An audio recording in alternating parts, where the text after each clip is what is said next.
Central C Malaysia, saya tak terawih boleh bagi kau RM1,000 ke RM2,000 tau. Kita nantaklah kita trader ke, kita perompak ke, kita pencuri ke, kita cikgu, lawyer ke apa. Yang penting ni, yang penting kewajipan tu kita kena lunaskan. Sekarang ni terawih dah settle, 8 rakaat. Ni aku ada jumpa satu setup, ngangam setup Moreh. Bapak aku entry dulu. Reason apa semua nantilah aku cerita bila dah settle. Yang penting sekarang aku dah entry, sekarang nak balik, nak makan manis-manis, kuih-kuih beli tadi. Kejap lagi balik, aku tunjuk kat korang setup ni jadi ketak. Kalau loss pun tak apa, kalau profit pun tak apa. Yang penting macam biasa kita punya grow account mesti berjalan macam biasa. Live trade tiap hari. Live trade agak, tapi terawih jangan tinggal tau. Tadi ada seorang dua dah tegur aku. Alhamdulillah aku punya follower pun pergi terawih. Alhamdulillah. Yang penting jangan lara. Bulan ni kita cuba full margin account, full margin ibadat.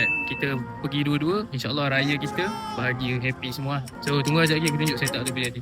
Dah settle $400. Central C Malaysia, saya tak terawih boleh bagi kau RM1,000 ke RM2,000 tau. Terawih settle, ibadat settle, rezeki pun ada. Apa lagi yang tak cukup dalam hidup kau? Kau tahu tak apa yang tak cukup? Kau tekan link kat bio tu, kau tekan open browser, tekan titik-titik. Kat situ dia boleh cukupkan hidup.